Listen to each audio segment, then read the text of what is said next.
Brian Gutekunst said a couple times now that their draft capital could be used on a veteran player. The problem is, who? You are Locked On Packers, your daily Green Bay Packers podcast. Part of the Locked On Podcast Network, your team every day.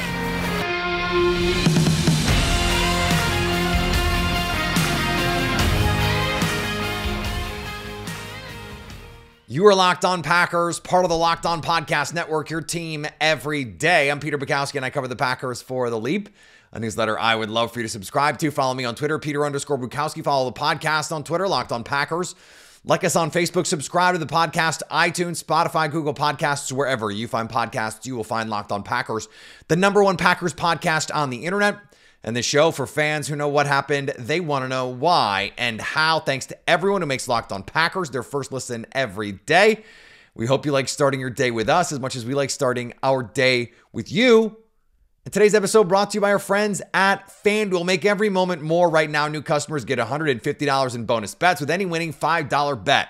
That's $150 if your bet wins. Visit FanDuel.com/lockedon to get started. We got testing, baby. And we're going to talk about the linebackers a little bit later. We heard from some people who know Jeff Hafley. We're going to get to that a little bit later. Let's start here. Our pal Zach Cruz from over at Packers Wire mentioned that, Brian Gutekunst has now a couple times, including now multiple times at the Combine, talked about all of the options at their disposal for improving the team. And something that he has said now multiple times, going back to his press conference in Green Bay as well, is that they have the draft capital, if they so choose, to go out and get a veteran, to trade draft picks for a veteran if they want to. And I kind of half joked on Twitter that I would do Rasul Douglas for the Bills pick back, and then I would even throw in something on day 3, because I just think he'd be a really good fit in Jeff Hafley's scheme. You guys know how I felt about that trade. I hated it, and I still hate it, and I think it looks even worse in retrospect given where this team is and that they're probably going to go spend a first-round pick on a corner to compete right now today. It just does not look good in retrospect to me. But as I went around the league and tried to find players that I think would be appealing to Green Bay, that you go, okay, yeah, this player makes sense. That team might be willing to part with them, and Green Bay has the draft capital to go get them. As I was looking through the lists, I was like, well, there's a better free agent that they could just go sign. Like, you look at the safeties, Justin Simmons is a name that I heard a lot. Well, Justin Simmons is an older player, going to be on the wrong side of 30. Did not play well last year, albeit on a bad defense and adjusting to a new scheme and all those things. But why wouldn't I just go get the younger Xavier McKinney in free agency? Why wouldn't I do that? Or if I'm going to spend the money on Justin Simmons' contract, spend the money on Geno Stone or Jordan Fuller or one of these other sort of middle to upper middle class safety free agents. Why wouldn't I just do that? And I think the answer is twofold. The answer is, well, you could. You could. But what if you can't? Because the market just gets out of control. That generally does not happen with safeties. Generally, there is always an opportunity to get a veteran safety if you want one. The same is true at linebacker. You want a linebacker? Yeah, there are like 8 guys in the whole league who matter. That's it. And one of them just tore his Achilles in the playoffs. I don't advocate drafting one in the first round, though I think the Packers might do that. But so then it's like, well, just sign Malik Harrison if what you want is a veteran. Take your flyer on Devin White, even though I don't think he's a very good player, or at least hasn't been a very good player anymore. But for a couple $1 million, you're not parting with the top 100 draft pick. Just do that. And it's the same at corner. Like, Rasul Douglas, that was the guy. I know I don't think the Bills are going to part with him now.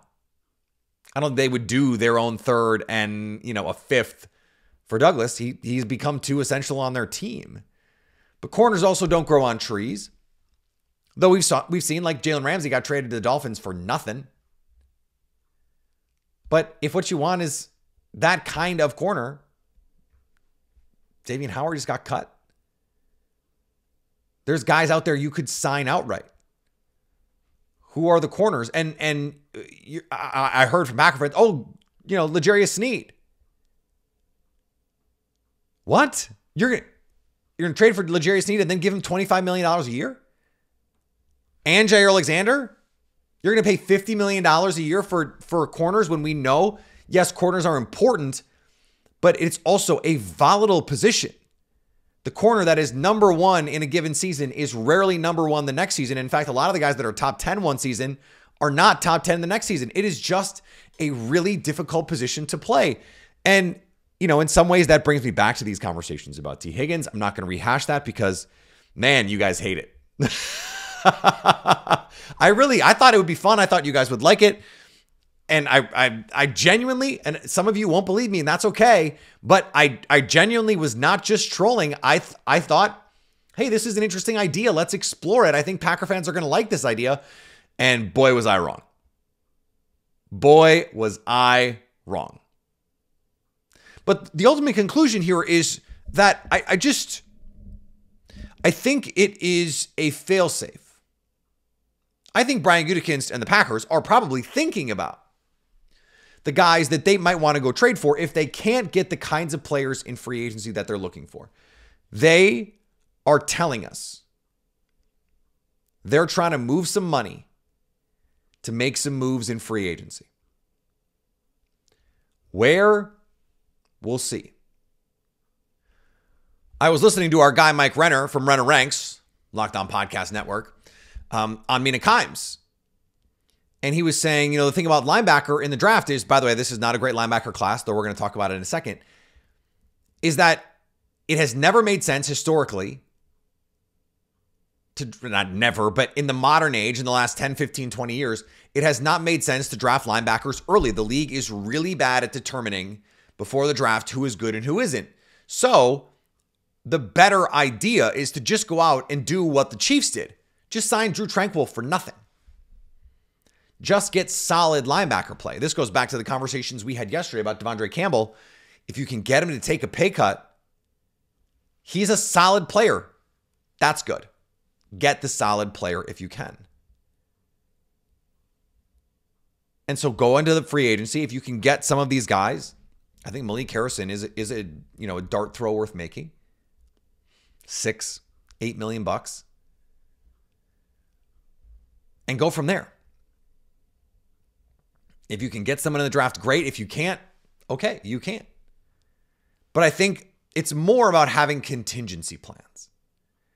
And the Packers have to have those because free agency, look, the costs with the cap going up the way that it has, they're going to get out of control. Now, safeties and linebacker, non-pass rush linebackers, the market doesn't tend to be as robust. But the problem is that there's only a couple guys who matter at linebacker in particular. So, I think you could convince me there's one name that makes sense to me on a trade where I'm going, okay, that team might want to trade him and he would fit the Packers. And that's Bobby Okereke, the Giants.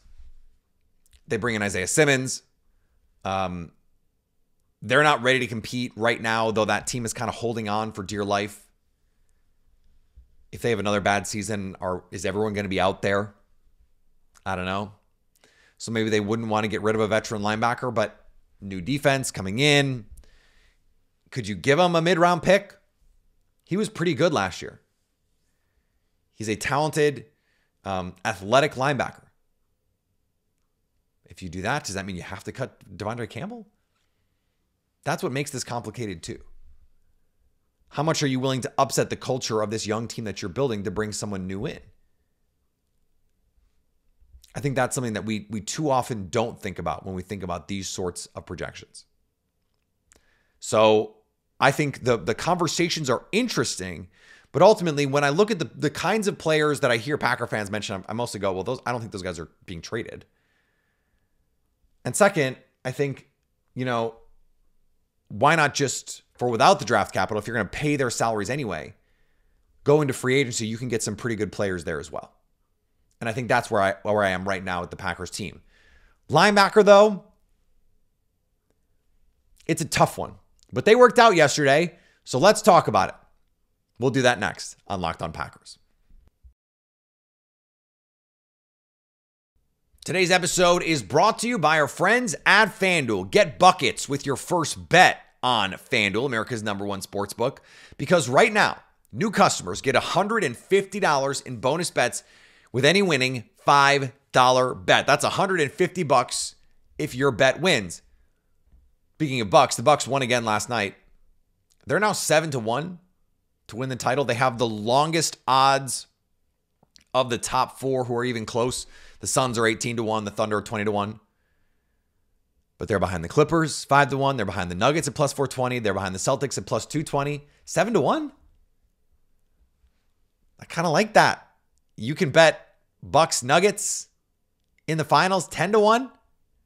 You can bet Bucks Clippers at 12-1. I would probably bet those before I would bet Bucks plus 700, because then you don't even need them to win. You just need them to be in the finals.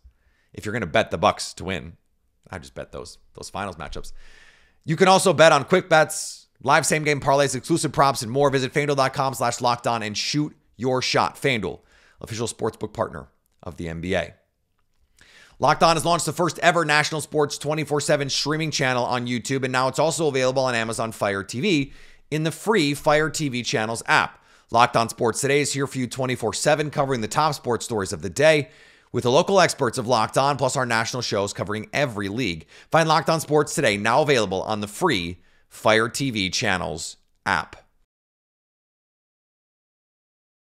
I was looking at cornerbacks on tape for this draft, and I was, I'm getting through the list of guys that look like they're going to go somewhere in the top 100. And I really like this draft in the first round. There's some really good corners, some guys at 25, Cooper DeJean, Nate Wiggins, etc., Quinion Mitchell, who make a ton of sense at 25. I really like the top of the draft at the corner position. And then in the third round, 88, 91, you've got, Kalen King and Chris Abrams-Drain and some of these other borderline day 2 picks. That's where this draft works for Green Bay. So if you're not going to take a corner in the first, you still have this backdrop in the third. This offensive tackle class is like 12 deep. The Packers don't need a starting tackle, but they need a swing tackle, and they could use someone to play guard. They always take tackles to play guards. So at either 25 or 41, you could have an opportunity to do that. And then the safety class, to me, there's only 3 safeties I really like right now based on who I've watched. It's Cam Kinchins, it's Bo Braid from Maryland, and it's Tyler Newman from Minnesota. Not in that order necessarily, but I think they're all second-round guys. Packers have 2 second-round picks. So right now, with those top 3, and I think that's more or less the top 3 needs, you can get into running back on day 3 and be fine. Or that second of your 2 third-round picks and be fine. So where does linebacker slot in? Because we talked about linebacker trades yesterday. We talked about needing more linebackers on this roster. And I referenced at the top, the draft history says the league is really bad at ordering these linebackers. That you're not likely to get more value out of a first-round pick than you are a second-round pick or a third-round pick or even a fourth-round pick. Not in a significant sort of way, and certainly not relative to the investment that you're making. The opportunity cost of not drafting someone else. So for the Packers, where does that leave them? There isn't a first-round caliber talent. And I think the only way you're going to take a linebacker in the first is if you feel like they're a no-doubt first-round talent. The problem is that's what Devin Bush was supposed to be. That's what Devin White was supposed to be. They're on the free agent market. Jordan Brooks was a first-round pick. He's on the free agent market. Patrick Queen was a first-round pick. He's on the free agent market. Kenneth Murray was a first-round pick. He's on the free agent market. This just doesn't work regularly. So who can you get on day 2? Is that the sweet spot here? And I actually think it is. You can keep throwing darts at it on, day 3, 4th round picks, 5th round picks, but are you really getting the talent that you need there? And so you look at this class, and there's 3 guys at the top, by consensus anyway. Peyton Wilson from North Carolina State. Incredible athlete, ran sub 4.5. Athleticism shows up on tape. Good length, but 2 ACL tears and banged up his shoulder. The medicals are going to be the deal here. Really good player. Really, really good player. The tape is really good. The medicals, that's what the combine is originally for, to figure out if the medicals make sense. So I can't speak to that. We don't have the reporting on that. But he tested into where you want it. Edgerrin Cooper. Not as tall as maybe you thought. He's like a big safety. He's like 6'2.5", 230, but ran low 4.5s. Ran the way he needed to run. Relative athletic score right now with the unofficial times, over 9. Have to believe that is important for the Packers. Junior Colson did not work out. Michigan linebacker. Those are your 3 guys right now at the top of the draft by consensus. If you can't get one of those guys, what are you getting? And I think this is where you think about when Brian Gutekunst is talking about the capital that they have to make some trades and the free agent dollars that they can spend. This is when, you're not supposed to draft linebackers in the first round. Probably not the top 50 would be ideal. Like if you get 58, if you get Peyton Wilson at 58 or 88 or 91, you start to think about it. 25 and 41, really, for me personally, too high for linebackers. History tells us that's just the case. Even though these guys are testing well, and maybe because they're testing well, you go, we probably have to use some high picks here. That's not a smart plan. Does that lead you then to say what you have to do is go sign a linebacker? Because in the second round, when you have 2 picks, this is where these safeties are. And even if you can't get your corner at 25, you can get them at 88 and 91 and give yourself an opportunity. There's safeties in the free agent market that you can go draft or that you can go sign. So even if you can't draft one at 41 or 58, then you're okay. There's some edge players who I think tested well enough to get in the Packers' radar, but might have tested themselves out of range for Green Bay. When I look at this linebacker group, I go, I just don't think you can trust these rookies, which is why we made the case yesterday for Devondre Campbell. But if you can get a middle-class to lower middle-class linebacker in free agency, and then someone falls to, now you're in great position because in a year or even after that, you can just cut Devondre Campbell. Post June 1. Save your money. And you already did the moves that get you there. And you draft someone and in a year they're ready to play and you have the Devondre Campbell backstop. Like if you do both, you can move on from Devondre. If you just do one, then you're good and you have a lot of options moving forward.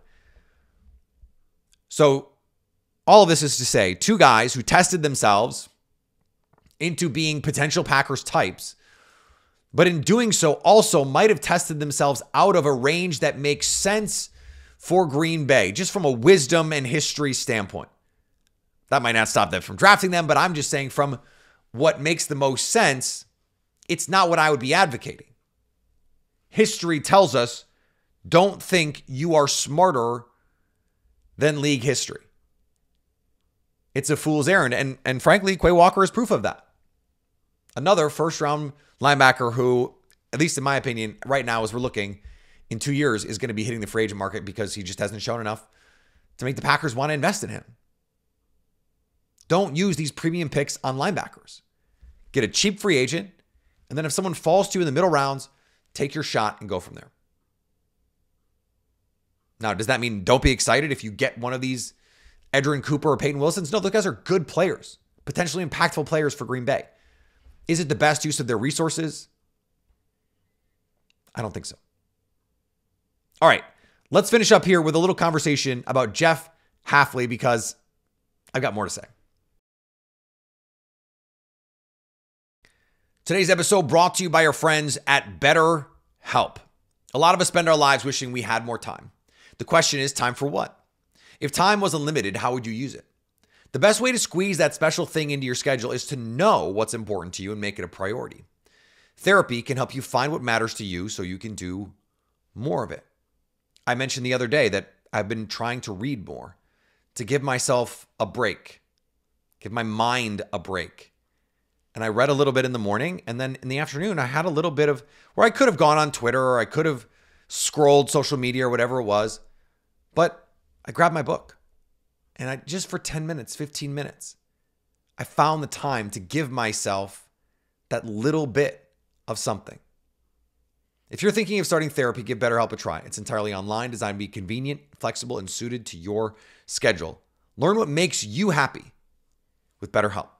Visit BetterHelp.com/lockedon and get 10% off your first month. That's BetterHelp, HELP.com/lockedon. And Locked On has launched the first ever national sports 24/7 streaming channel on YouTube. Now it's also available on Amazon Fire TV and the free Fire TV channels app. Locked On Sports Today, here for you 24/7, covering the top sports stories of the day with the local experts of Locked On, plus our national shows covering every league. Find Locked On Sports Today, now available on the Amazon Fire TV app. I've mentioned this now a couple times when it comes to Jeff Hafley.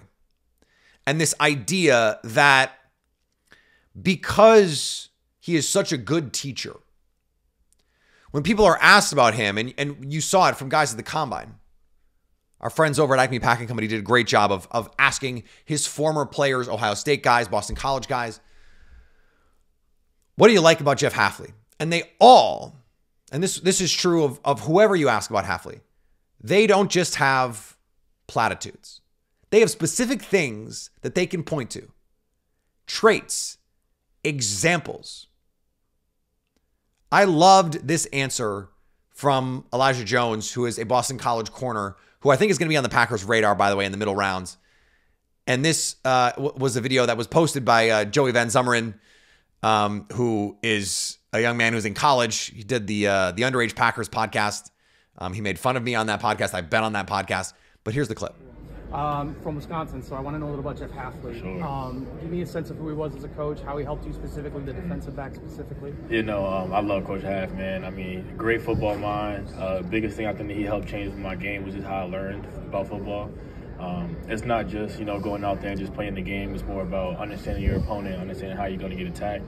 And he was just a great teacher, as a head coach, especially as a DB guy, defensive guy. He could have just, manhandled and micromanaged the defense, but he let his coaches coach, what I loved as well. He just instilled the utmost confidence within you playing against whoever. It wasn't like, oh, we're playing Florida State, we got to be scared of Florida State. It's like nameless great faces, so go out there, whoever it is always about us. What was your reaction when you found out he was headed to the NFL? I kind of saw it coming a little bit with the way that college football is going nowadays. I feel like that's one of the reasons, Nick Saban left and a lot of these other coaches are kind of leaving. But I'm excited for him. It's a great opportunity. I feel like he always, wanted to kind of be in the NFL again, and I feel like that's a great opportunity for him with a great team. How do you feel like he prepared you specifically? Like, how did he get you up to speed to the point that you're here? Definitely. I feel like I'm the smartest DB in the draft here.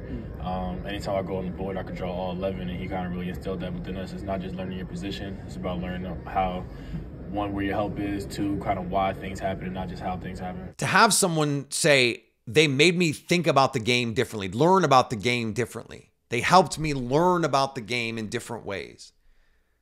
That's what you want.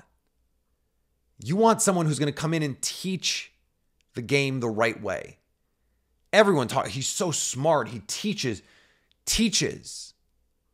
It is such an underrated part of coaching. It's not just scheme. It's not just watching tape. It's not just X's and O's. It's not just saying, look, I know what they're going to do before they do it because I studied them to death, and here's all these cool plays, and go. It's not that. There's a great line from an Ohio State safety. who echoed what other people and what Jeff Hafley has said about that defense, and that is it allowed them to just go play fast, to not think. That's one thing for a coach to say, we're trying to do this. It's another thing for a player to say, no, that's what we did. That's how we felt. The goal is to have an idea and be able to coach it up, to execute it and say, look, this is going to work because we're all on the same page, because I am going to sell you on this idea and I'm going to convince you that this is the right way. And I'm going to actually not just say I'm going to free you up to play fast. It's actually going to happen. You're actually going to feel freed up. You're going to feel empowered and fast on the football field. And that is going to make you even more confident to make more plays in the future.